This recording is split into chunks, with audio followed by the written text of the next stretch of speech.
Step into the ring, it's Monday Night Fire. My rhymes burn hotter than a funeral pyre. I'm the heavyweight champ, you can call me sire. Reviewing raw like a southern rap messiah. Crossing over lines like I'm Stone Cold Steve Austin. Flipping opponents like I'm Randy Orton. Dirty South flow, my words they be costing. Every verse I drop got them head nodding. Spit lyrical punches like a ruthless fighter. Got the crowd hype, I'm the crowd igniter. Breaking down the raw matches, no denier. Dirty style rap, I'm the Monday Night Supplier.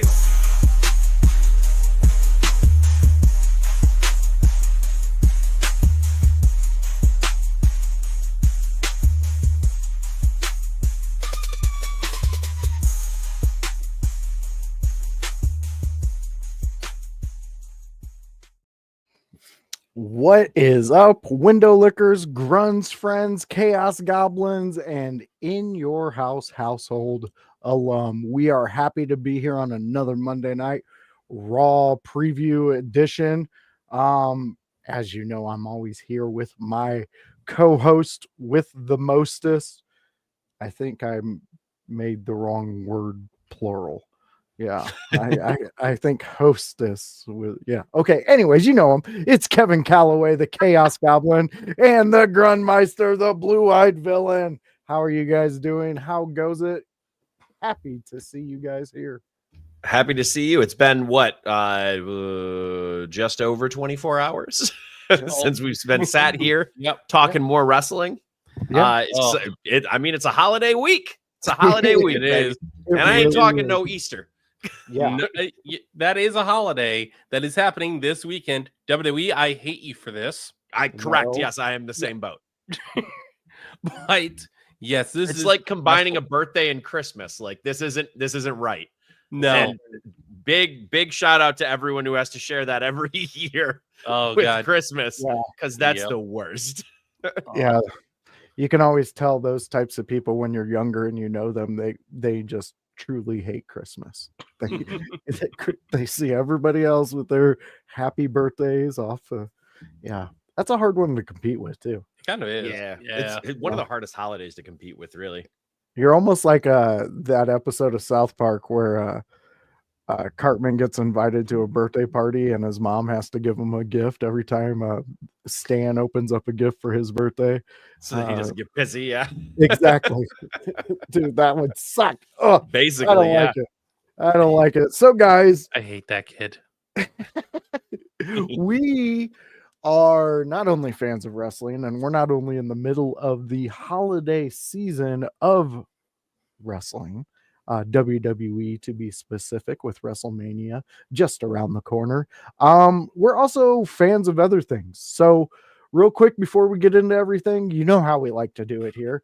Is there anything you guys are looking at, anything you're playing, anything you're diving into you want the fans to know about? I am trying once again to beat Dark Souls 2 Scholar of the First Sin.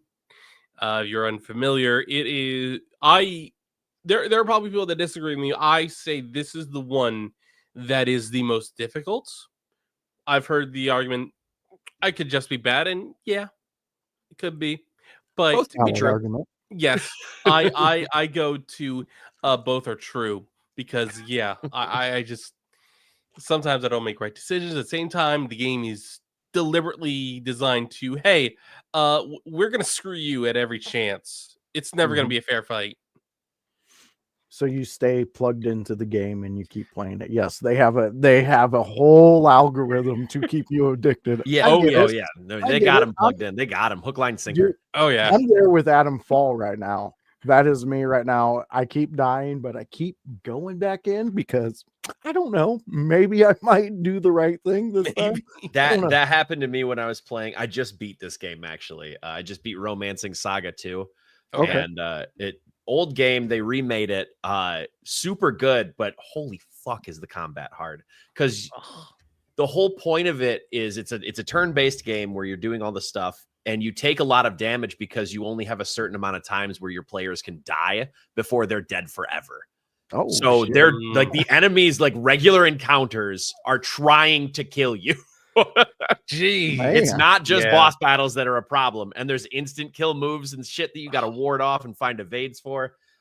Making a wrong decision in that game can lead to permanent party wipes. I've only played maybe 2 or 3 permadeaths games, and it's like I can't play them because even though the characters don't have much a character development, it's like I get emotionally attached. Like, no. So in this game, they kind of subvert that because you're going through history under one empire. Okay. So after you complete enough of the game, you do what's called a time skip, and it'll skip to the next generation of them. So you get refreshed life points and all of that. You don't necessarily lose that lineage, but you lose them for that time period if you get fucked up. The only time it's a problem is at end game when you get to the final emperor, because then there's no more successions, and you better hope. You gotta love that. That's awesome. Fun. I also I saw recently a game called Claire Obscura Expedition 33. It flew under my radar. I'm sure no one's heard of this. It's from a new startup French studio called like Sandfall or something. Okay. It looks fucking incredible. What is this one called?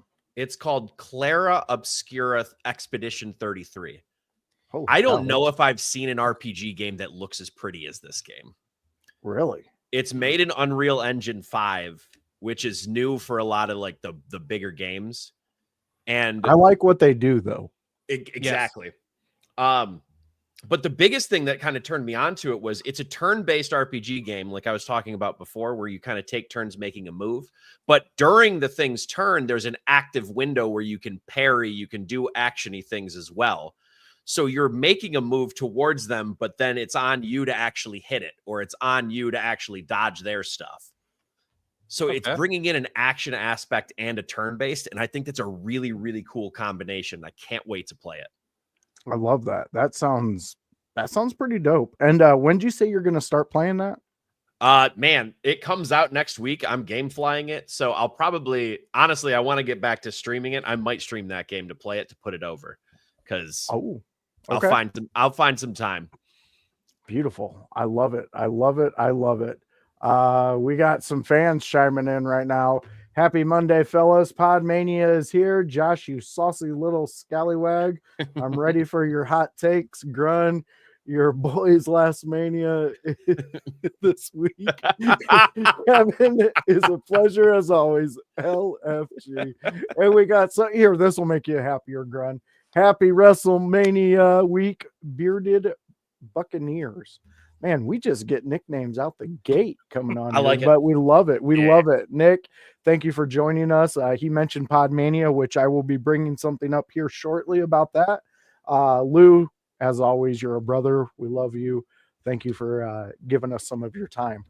Before we get into it, guys, I wanted to ask real quick. Did I mention a specific remake of a movie that is coming up a couple weeks ago? Too vague for me to remember, so I'm going to say no. Did I mention about the Naked Gun remake? I think you did, yeah. I think you did we talk about that? Yes, you did. Okay. Yeah. So that's what I'm still looking forward to. Oh, so nice. I'm keeping that in there. It looks so good. It does. It just looks funny. Like, okay, I am Grun, and I know you're here with me, but when they remake things, I hate it. Like, I just hate the idea, because to me, it's not being original. And then when you get to see some of those movies where they're like, okay, it's a remake, but it's a remake in a way that we're adding to it. We're doing something with it. But if you just do a straight remake, and that's exactly what I thought when I heard this was coming out, and I started watching the previews once they started putting those out. Those trailers are fucking hilarious. That OJ spot is going to be the best thing in that whole movie. That kid's face is so perfect just in that moment. So yeah, and plus those Naked Gun movies were just, they were so humorous when I was a child. I know we brought it up, I think, last time we talked about it, but credit to the casting, because it's hard to follow up. Leslie with somebody. Yeah. And boy, they picked the right one. They did. They did. We also got, well, the guy himself, the man who created the house in which we live in. It is House himself, the Bearded Brigade. How are you doing, my friend? Nick's chiming in. Leslie Nielsen is phenomenal in those movies. Mhm. Going to, yes. I agree that it's going to be hard to equal the success, but I think Liam Neeson is the perfect person to do it. I have Is how high I would hopes. like if it ain't Liam Neeson, I don't know who would have been better. Yeah. The only other person I could point at, because I know his comedic chops for how serious he takes things, but also is good with comedy. The only other person I'd have looked at was Jason Statham. But Yeah, I think really. Neeson is I think Neeson is a better pick. See, Not to say Statham couldn't though. I love that pick. That's a great pick. But me, if I'm going with it, I would have went Denzel, just because Sure. seeing him act that way, like a funny cop, I don't know. He's got He's such got a the huge range. Yeah, that's exactly He where could I do was it. going, Kevin. Yeah. That's exactly where I was going. All right, fans. So guys, if that's all the little outside news we got, we can definitely dive into our subjects. Excellent. All right. So, well, we got an excellent from Ted over there. Where's your brother Bill? I don't know. Did you get that, Okay. kids? You He's still on a didn't. bogus journey. Might- Kevin got it. Kevin He's still got stuck it. in the second movie. Hasn't Very made it to the third one yet. Damn. That is so true.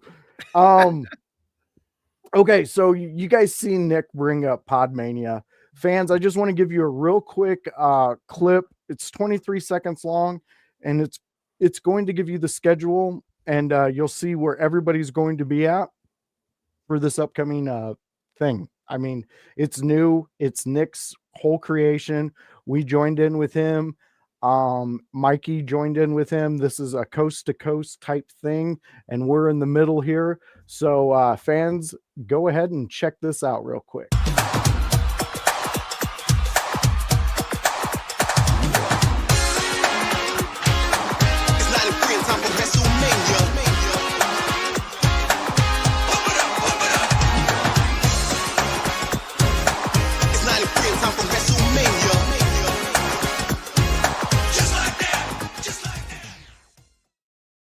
And that is it, guys. So that was made courtesy of Nick. I know I loved his little beat he put in there. It definitely gave me WrestleMania vibes. Yeah. And well, Kevin, well, look at that. There we go. We got Ken. He's watching from Florida. Ken, we always appreciate you. And Lou saying he is Bill.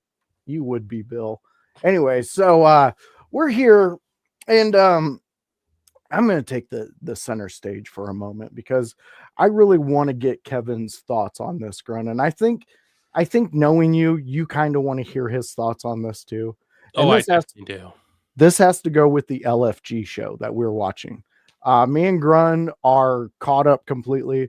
We have House, or we have Jones. Jones is up to CM Punk, he said. So he's around He just finished 4 or CM Punk. 5. So he's catching up quickly. House, he's getting ready to watch it, and Kevin, you're gonna start watching it with. I'll Andy. probably start watching it this weekend because I'm in wrestling mode. Exactly. This is going to be a great thing to start it off. I like watching trainers do their things as well. I know it's like reality show based, but just by looking at that, I can learn a lot from people who've been in the business longer than me. Well, if that's what you're into, this is going to be a great conversation. So I believe, Kevin, we have talked about a young man that was on the show named BJ who was injured in a match. So he was taken out. He was replaced by another young man named Cutter. Cutter came in. He's your just traditional American male wrestler. They both went to Duke and were both really, really good at Duke. So this week, BJ gets cleared. He's allowed to come back, and he comes prancing in. Now, this is, and I say prancing because he didn't he?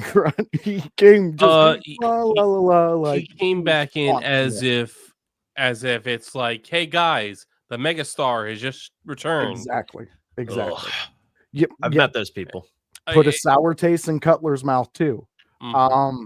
Okay, so the guest that they have there is Devon. and they're focusing on tag teams. And Bubba, since he has 2 males, 2 females, like all the other teams, all 4 of his competitors are in the match. So he has two really good males that can, I think they're going to have a future. Yes. Whether it be past NXT, that is on them. They will figure that out.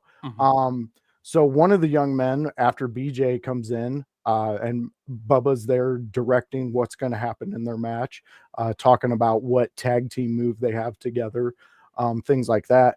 BJ comes in and he's like, "Hey, I'm ready to go. Put me in, coach, all this stuff."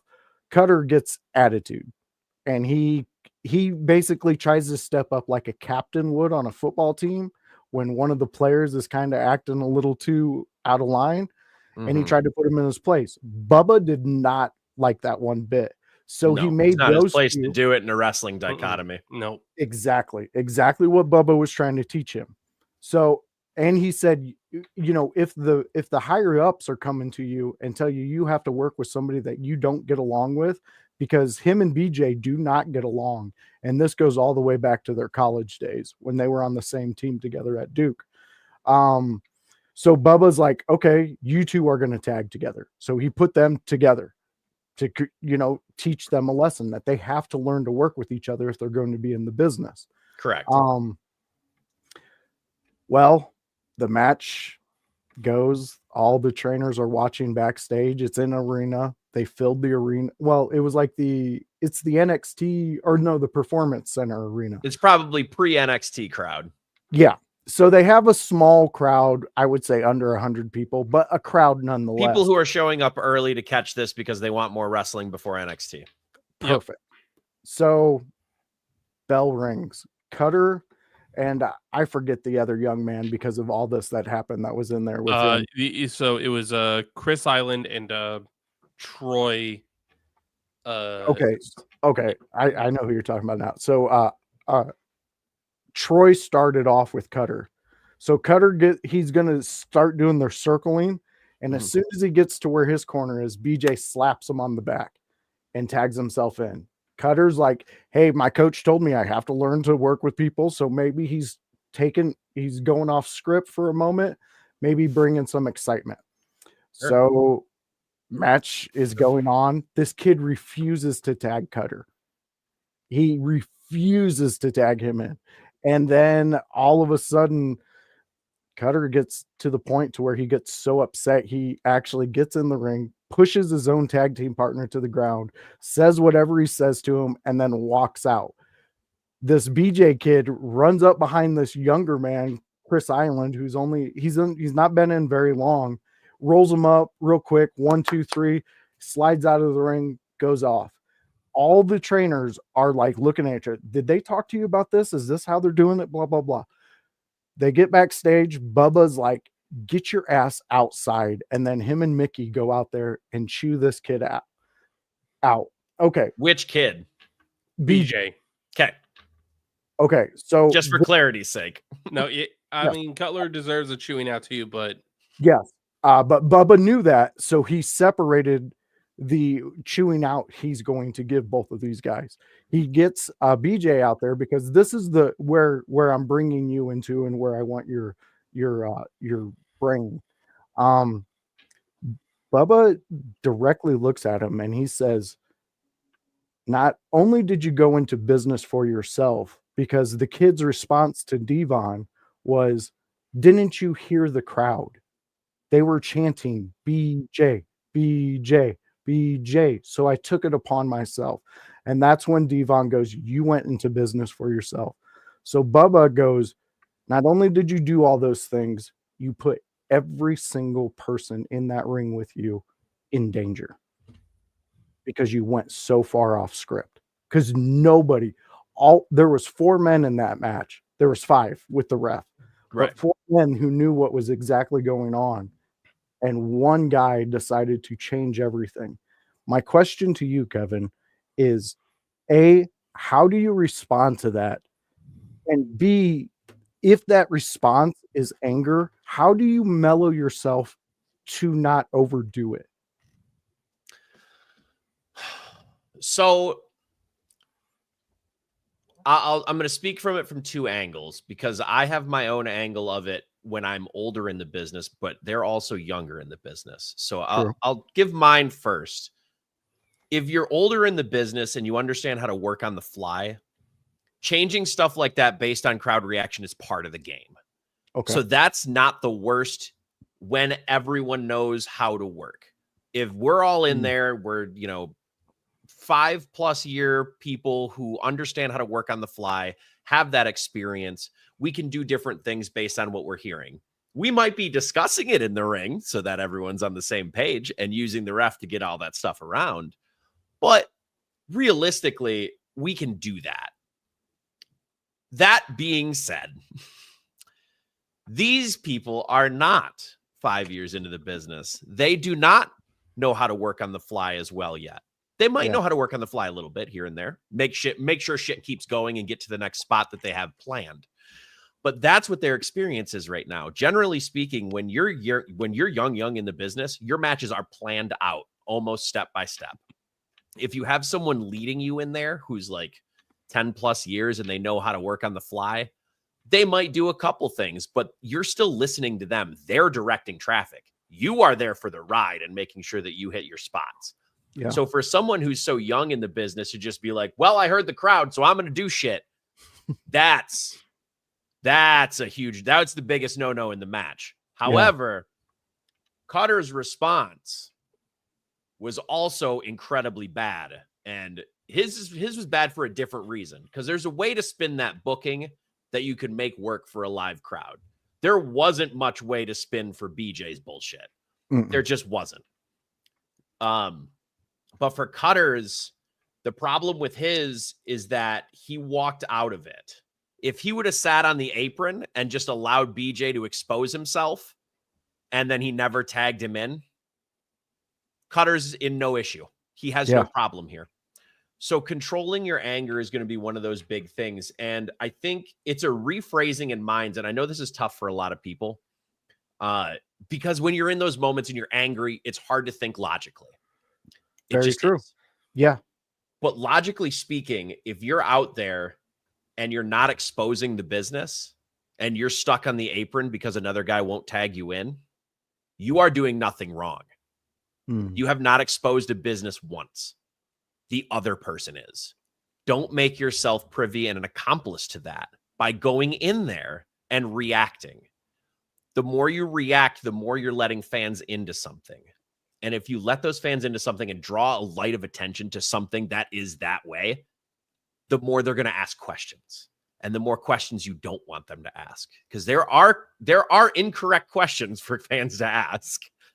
Because if you let them pass the barricade too far, like it's all fucky wucky. Yeah, I hear what you're saying on that, and that's what I love about your mind, Kevin, because you can take yourself and put yourself when you first started into where you are now, and you just bridge that so perfectly. And I think this audience really gains value from things like that. Now, what they may not gain value from is what we're about to hear next from the old blue-eyed over there. If you remember in the chat what he spouted off. So, Grun, this is your moment. Now, let's keep it maybe rated R. We don't have to go NC-17. We don't have to go NC-17. Okay. All right.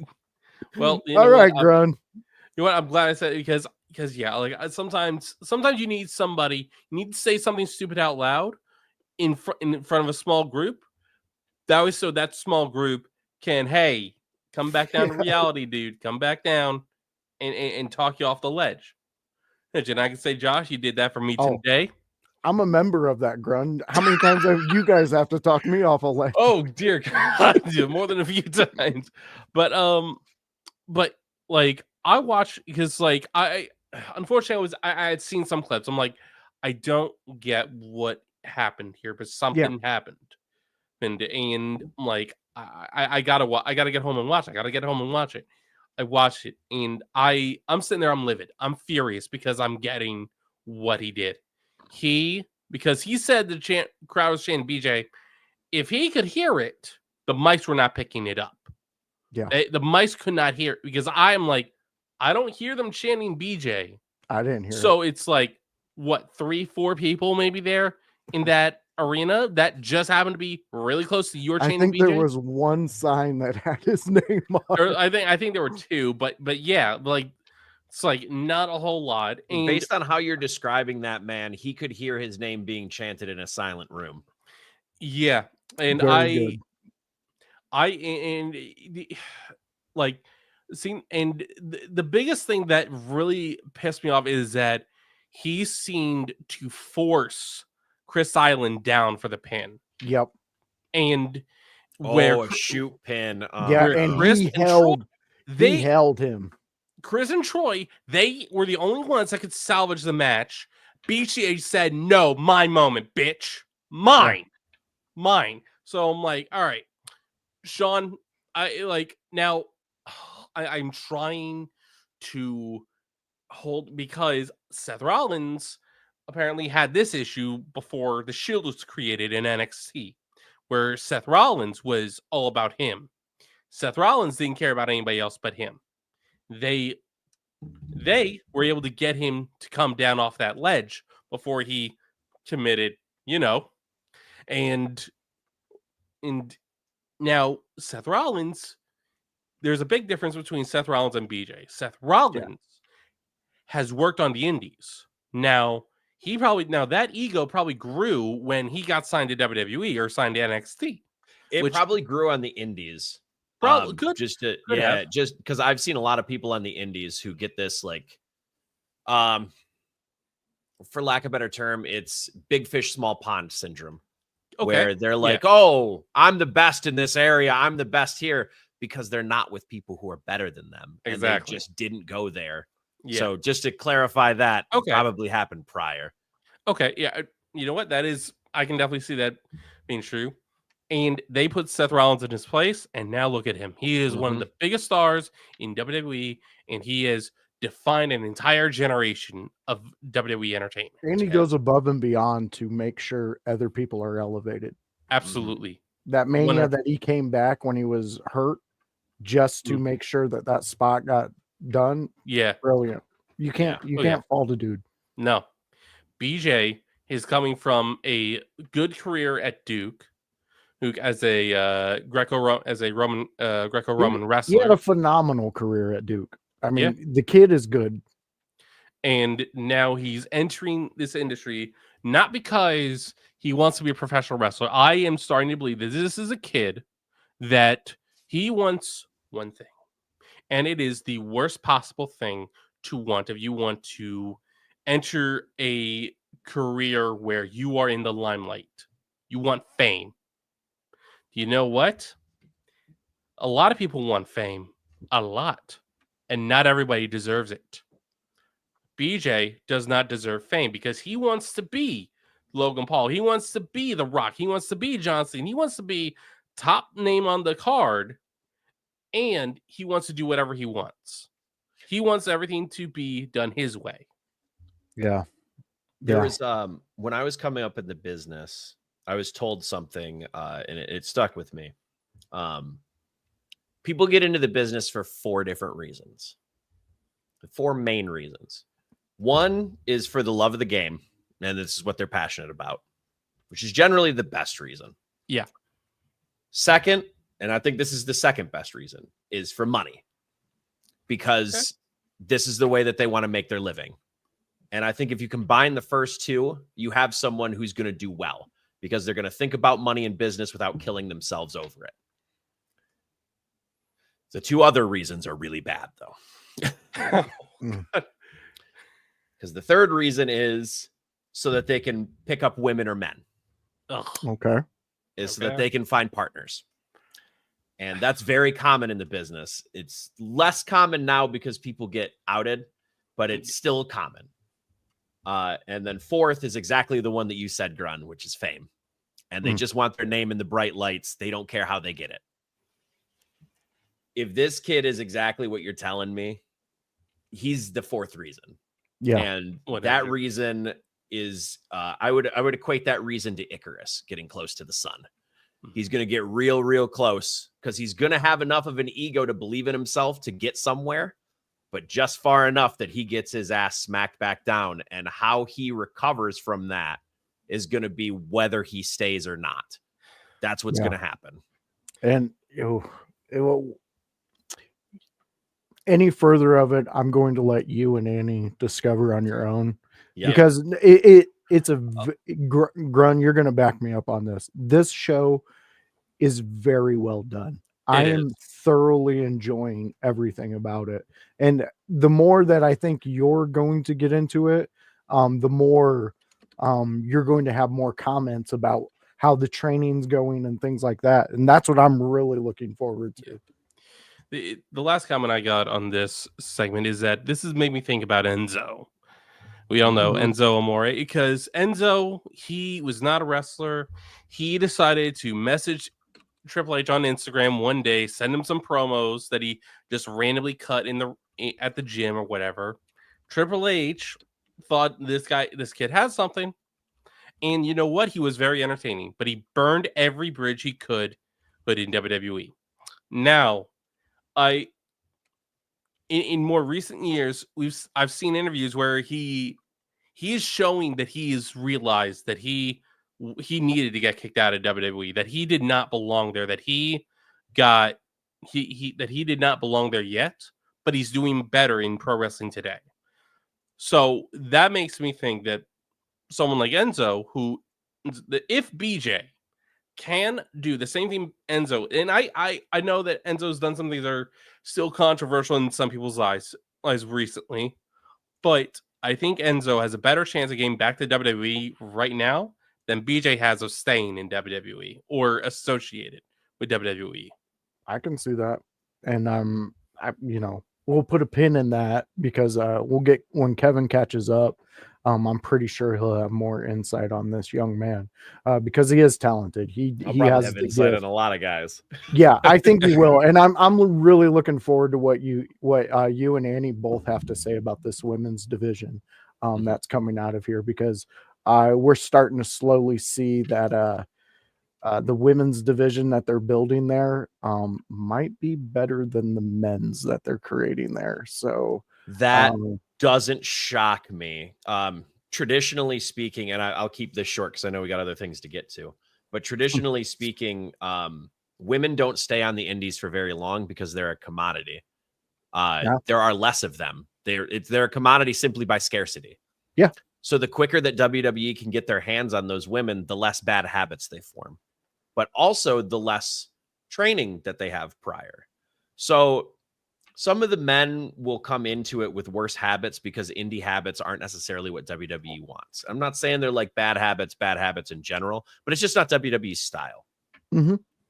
And when men are there for, 10 years before they get their shot at WWE, they are more ingrained into their processes. Whereas the women go there in the first 2 or 3 years, they can remold them into their images. So it doesn't shock me that women's divisions can be molded that way as long as they're brought up together with the right training, and judging by the legends that they have in LFG, that's going to be easy sauce. Yeah. Well, the young lady that we were speaking of before we went live, she's under the Undertaker, and he's the right already, person. Yeah, he's already said. And when she came out and Devon seen her, he looked at Taker, and Taker goes, "Oh yeah, there's nobody who looks like her. We have something here, and we just need to get her on the main roster." Bingo. Yeah. So again, I cannot wait to go forward with this. Our own chat chief chiming in. BJ has a Napoleon complex. Oh no, chat chief's already starting off hot here. Is he short too? Is he a shorter guy? Shorter. He's a short, stocky dude. Oh yeah, it's a Napoleon concept. Yeah, the little man syndrome. Yeah. Mm-hmm. Yeah, because here's an interesting fact: Napoleon wasn't that small. Well, No, he they were wasn't. taller Yeah. 150 years ago or 200 something years ago. Yeah, They were. Yeah, everyone was shorter then. We're taller now, I think is correct, right? I think that's correct. So Napoleon would be around like average height for his time. Yes. Yeah. Or but compared to us now, like we're giants to him. Well, so average height right now, I think, is 5'9". That sounds about right. Well, that sounds I cool. think back then it was 6', 6'1". Really? And actually, I think I think so, because I did hear the same thing you heard, that Napoleon wasn't as short as everyone, as the myth or the story goes. Some other country put out like a hit piece on him saying he was short and all this stuff, and then it just took over. Like that became the legend of Napoleon. I just looked it up to solve it because I got really curious once I asked the question. The average height during the French Revolution of 1820 was 5'4", and Napoleon at time of death was 5'7". See, he was above average. He was Okay. above average. And Yeah. Grun, you were wrong. See, this is why we don't spit out stats here, because we don't like to be wrong about things that actually can It's be me. proven. I just regurgitate stuff that I think is semi-right. Well, it's a way to go about life. But here's another way to go about your Monday night preview show. We are 24 minutes outside of Raw going live. So Kevin Calloway, let us know what you're thinking so we can get a talk on it. Man, I'm really curious about where this guy goes after Mania, but I think he's involved a little bit still anyway. I want to talk about Karrion Kross. Oh, Karrion Kross is finally off on his own with Scarlett. He's doing some of the best promo work that's really subtle, that's really getting points across and driving other stories. He's been driving other stories for like 3 months.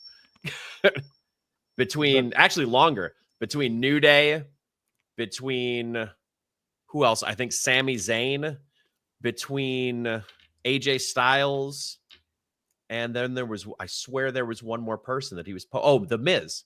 He was poking at The Miz. And it's very clear that he's making these incremental changes in these people. So, man, I don't know if I have a specific question other than like, what can we do to keep bringing Karrion Kross up? Because right now, I think he's gaining a lot of momentum with just his promo work, but it's got to translate to in front of the camera live at some point. So out of WrestleMania, how can we get Karrion Kross up to the next level? Because right now he still feels like he's mired in the lower mid card, even though he's being impactful to the upper card. Let me ask this. Is there any connection with the guys that he's been involved with in the few months? In the last few months, I don't think so. The only thing that I can see being similar is that he hasn't gone after heels. He's only gone after faces. He's only gone into mind games with faces. Because New Day changed heel after him. Miz changed heel after him. Sammy hasn't done anything. Sammy got murdered by Kevin Owens. Yeah, that's what happened. After Karrion Kross essentially poked him into doing it. He got murdered. Okay, yeah, all right. So I don't know what happens with Sammy. He might come back as a heel. Who knows? Maybe. But That could be it interesting. seems like the common thread is the faces turn heel. The faces turn heel. Okay. So here's my thinking, and this is just what would hit for me with Karrion Kross. So we know we have some guys coming back. One of those guys coming back, Aleister Black. Yep. I can only imagine that when he hits that entrance, or his promo when he finally comes back hits, he's going to be a fan favorite. There's going to be no doubt about it. But we don't need him as a fan favorite. We need Aleister Black as a heel, as somebody who's just running in their rough shot for me. And this is purely speaking for me. So for me, I would love to see Karrion, as soon as Aleister hits, him and Karrion go into something against each other. Because then if the trend is they go from a face to a heel, that could be a natural, for me, that could be a natural transition for Aleister Black to go and do whatever they're bringing him for, because I don't think it's to wave and sign autographs. They're not bringing in Aleister Black to do that. Triple H always viewed him, I think, as an upper echelon guy. Oh, He's a yeah. great worker. He has a is. great presence. His only drawback has always been that he was smaller. That's it. But without Vince in charge, like compared to everyone else at the top of the card, he's not that small, minus, Sans, Gunther, Drew, and like Damien. No, because like he's got long limbs. He's and I guess when you mean smaller, you mean leaner. Like He's he's not as bulky, not as muscular. But it's like he used all that to his advantage with the Correct. strikes and everything. So, like I see Aleister Black. I think him and Karrion Kross in some sort of weird, dark cult group, I think could work really well. I think I would avoid, in my opinion, putting Karrion Kross with another group. I like him being adjacent to people in that he kind of, I'll call back to someone because he reminds me a lot. The way he's doing it is Sean O'Hare, the devil's advocate. Yep. And that's what I really like about Karrion Kross's work right now is that it reminds me of Sean O'Hare and how much potential it had. And now I'm finally seeing it realized spiritually through someone else. Yeah. I love Sean O'Hare, just to throw that out there. He was so good. So good. But the way that Karrion Kross is going, he can be temporarily aligned with someone simply to create his own means, but I don't want him to actually form a group again, because it's clear to me that when they put a group around him, he gets lost in the shuffle and the group comes first. We're not getting the Karrion Kross stuff that we got when he was in Final Testament. When he was in Final Testament, he was doing similar stuff, but then you also had Toka and Razor standing there, and it's like, well, what is he scared of? Like, there's nothing for him to fear. He's got 2 bodyguards and 3 managers. That makes a lot of sense. But when it's just Karrion Kross, like technically he's vulnerable, right? So he's still choosing to poke the bear. But now the faces are choosing not to attack him. They could attack him. He's right there. It's only one dude and Scarlet. Yeah. So now they're choosing not to attack him. And it's a subtle subliminal thing where if you have 3 guys on one side and 1 on the other, of course the face isn't going to attack and bull up at him. There's 3 guys. But if it's 1 and 1, now it's even. Now, why isn't the face attacking him? Yeah. Does he believe him? Is he listening? I think it in our minds. I think that gives more credit to Karrion's character that he's trying to portray without anything happening, really. Yep. It also leads to believe the idea, like Grun's saying, with the cult leader type mind frame of Karrion, that leads into it because he doesn't have to do anything, and you're wondering, like. Even the Miz, I'm like, why are you not smacking this dude in the face when he keeps fucking with you? And then, like you said, oh yeah, you look in the background, he has all these people behind him. Of course you want to do that. But I'm coming around on Karrion Kross. We have the chat chief saying Kross is low-key. I like that. Yeah, I agree. That's a good. He's the trickster god. Oh yeah. And he's playing it very well. I like that. That was a good one, Kevin. Grun, do you have any more to add on to Karrion Kross? No, I do not believe so. No. I think this is curious to see what happens. Oh yeah, exactly. That's what I was going to say. I think we need to just buy the ticket, get on the ride, and let's see what Karrion Kross is going to tell us. Because we have AJ and Karrion Kross tonight on Raw. We're going to have a singles match. So I'm very curious because I think they're going to give Styles the win. My brain says Styles the win. Stuff into Mania. But I think it could be very interesting if you have Logan Paul cost AJ Styles and he loses to Kross, because that gives Kross some momentum and some credibility, and it also heats up Logan and Styles for Mania. Oh yeah, that might be where they're going. we might see something like that. I'm very curious to see how Karrion plays this match out, because he might be laughing by the end of it, even if he loses. Oh, I'm sure he will be, because I think Karrion, if you book the match right, and it's with AJ Styles, so I have a good feeling that AJ Styles is gonna make sure that no matter what, Karrion Kross looks good at the end. I Oh, couldn't yeah. agree more there, Grun. We have the Lou chiming in. Cross could be a dark puppet for the locker room, pulling up faces or pulling on faces, dark strings, being a figure that will mess with anyone while possibly showing people their truths. I like it. I like it. I like it. Yeah, that's a good idea. And like I said, I'm slowly coming around on Karrion Cross.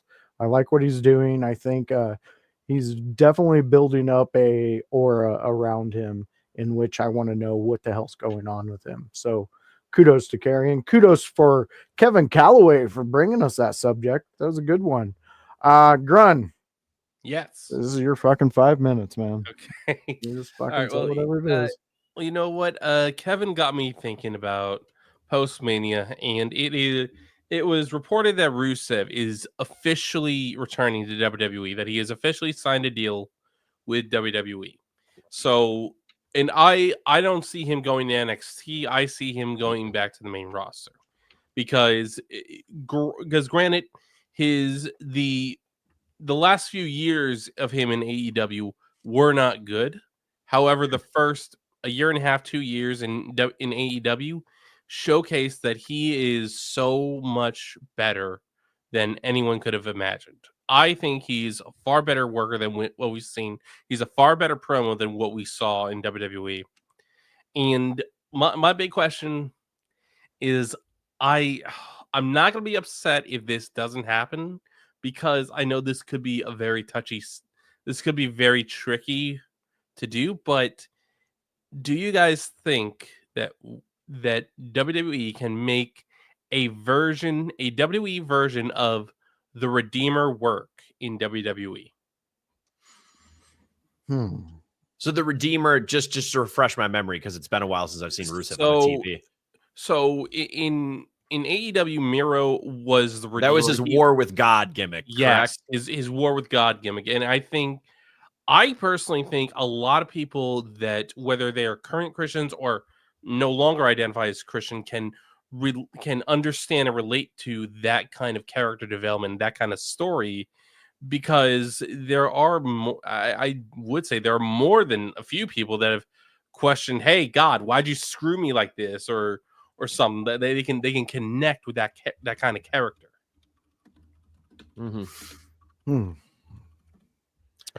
I think they can, but I think the problem might be with that gimmick is it needs a lot of care. Yes, it is a gimmick that can be simplistic in nature because I think Rusev can get it over just by talking. But at some point, he's got to go out there and murder people. Oh yeah, and looking up and down, or thinking about the roster, because I'm not looking at it physically, thinking about the roster and kind of what plans they might have for them, I'm just not sure where it fits in.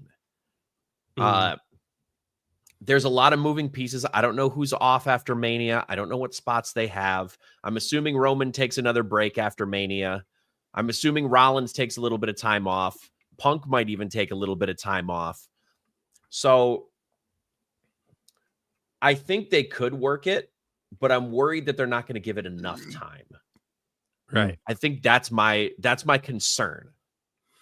I have a lot of faith in WWE working any angle at this point because they're willing to put in time and effort for long-term storytelling.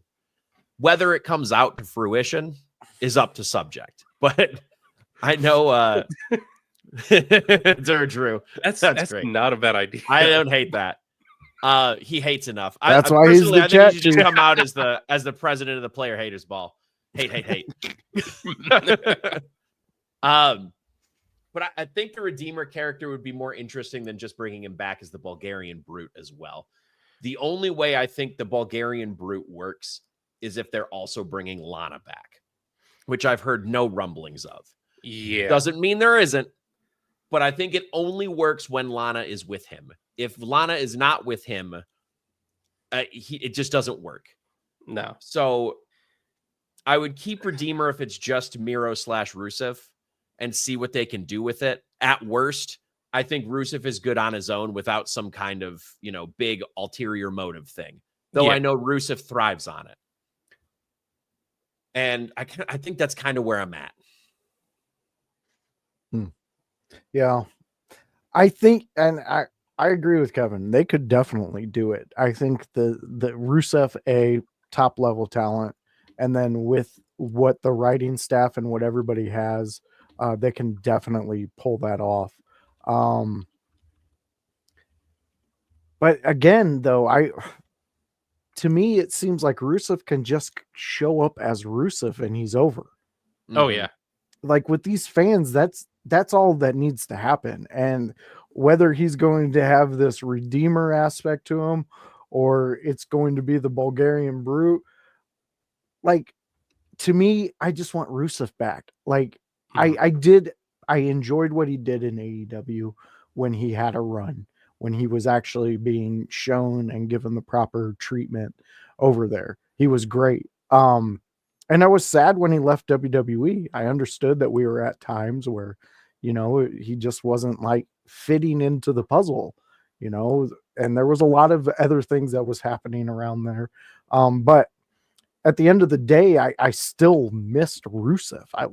I liked him. I liked just his whole look and everything. We have Chat Chief chiming in.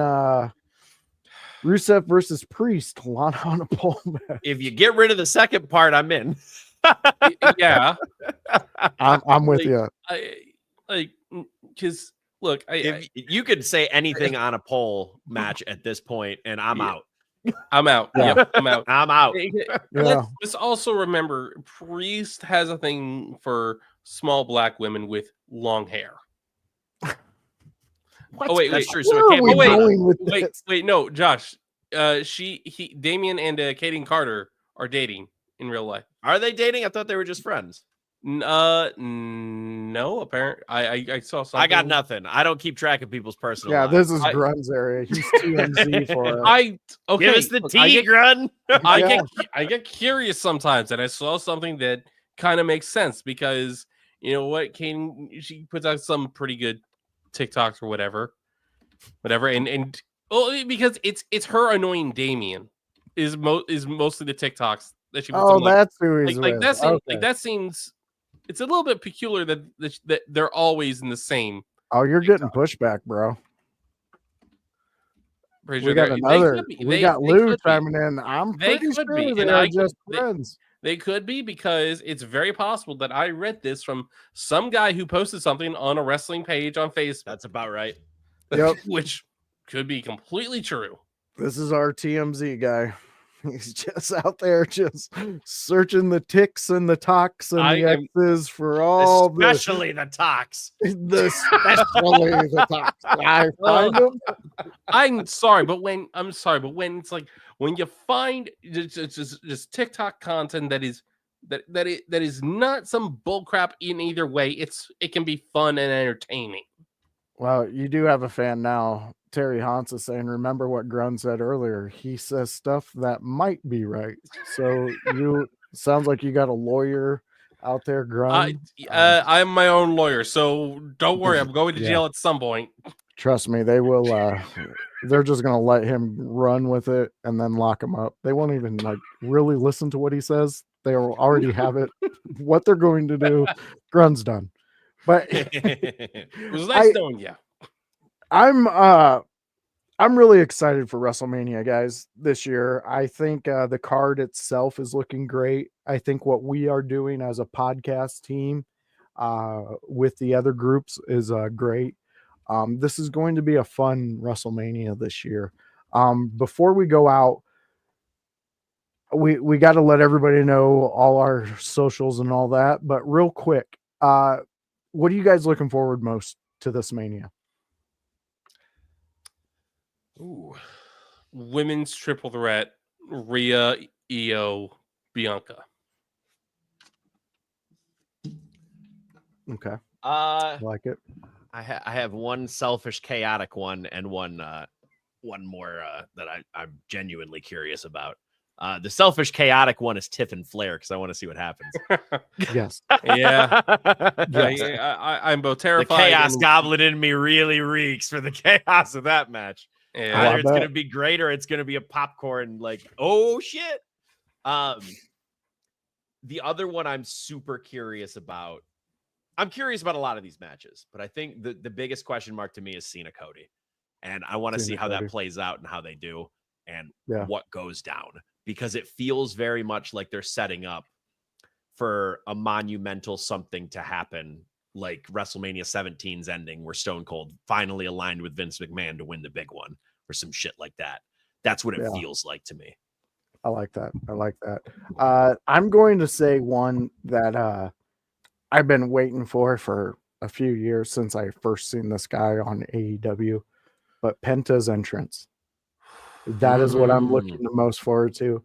I cannot wait to see that man walk down a WrestleMania aisle and represent him, his family, his heritage, everything that brings him joy and happiness, and just soak it up.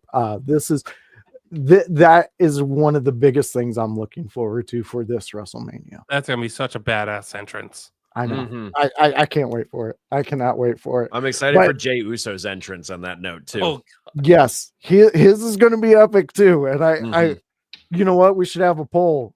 So Window Lickers, after Mania that Monday, we want to know who you got for the entrances. We want to know what one was your favorite between Jay and Penta, and there's no winner. I'm coming to Monday's stream with my favorite entrance in general. Someone's going to blow those two out of the water somehow, and I don't know who's going to do it. I can't wait. It's going to be so exciting. But speaking of exciting and not waiting, why don't you guys let them know where everybody can get you guys if they can't wait till next Monday? So Kevin Calloway, let them know. You can find me at Calloway Kevin on Instagram. You can find me at Kevin Calloway on Facebook. I will be at, assuming my back heals in time, I will be at New Edge Pro Wrestling in Waterford on April 25th. I will be at Frontline Pro on April 26th. And I will be at a full Lucha Boom weekend on May 5th, May 3rd, and then Sanctuary Fight Club on May 4th. I'm very packed up after WrestleMania. It's going to be a good time of wrestling. Can't speak enough about how good all those companies are to work for. And here we go. That's awesome to hear, Kevin. We're very proud of you here at IYH, and we just love seeing you continue to fly to the moon, my friend. Grun, you sleepy son of a gun. Let them know where they can see those blue eyes. Well, you can catch me when I'm not so sleepy on my Twitch channel at twitch.tv/Grunmeister. Normally it's Friday, 7 p.m. Eastern, where I'm talking all about SmackDown. This week it will be Thursday, 7 p.m. Eastern, as I'm going to be spending the weekend down the shore for Easter weekend, unfortunately, for not SummerSlam, or I'm sorry, WrestleMania weekend, because I am the only person in my family that has this love of wrestling. Yeah. Everyone else tolerates its existence. Shame. Dude. Shame. Grun's family goes out to the coast to see if Jesus is going to come out of the water. They do it every year, so go and enjoy that. No, we're not that religious, but we like taking vacations down to the beach. No, they don't. I was right. He's wrong. So anyways, if you want to see more of me, it's here every Monday at 7 p.m. on the Window Lickers Raw preview show, where you see what we did here. It's me, Kevin Calloway, and Grunmeister. We talk Monday Night Raw, and we invite you to talk it with us. So come join us and have some fun. It's 7 p.m. every Monday, and next Monday is going to be a fun one. So outside of that, I get extreme, I get a little wild, I get a little suicidal, a little homicidal, genocidal. It's ECW Watch Along, and you can join me in house when we do it. It's Thursdays at 5 p.m.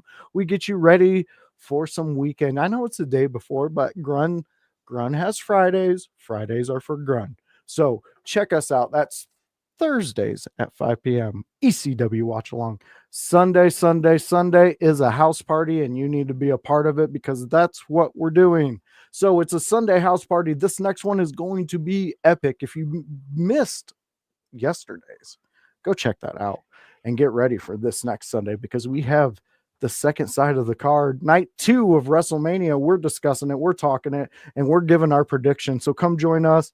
It's a fun time. And Mikey and Nick will be on our show for that one. And fans, we truly appreciate you for joining us for this WrestleMania holiday this week. We want to give you the best entertainment we possibly can here at IYH. So check out all our shows that are going on. You got the Wednesday show, the Raw deal with House and O'Neill. Go check them guys out. They are epic, and they will definitely guide you into what you need to be paying attention to on Raw. So come join us, come be a part of it, and we're going to hit you with that stinger that we had earlier with the Pod Mania, and then we're out, guys. So thank you, my co-host, for being a part of this, like always, and we will catch you guys on the next one.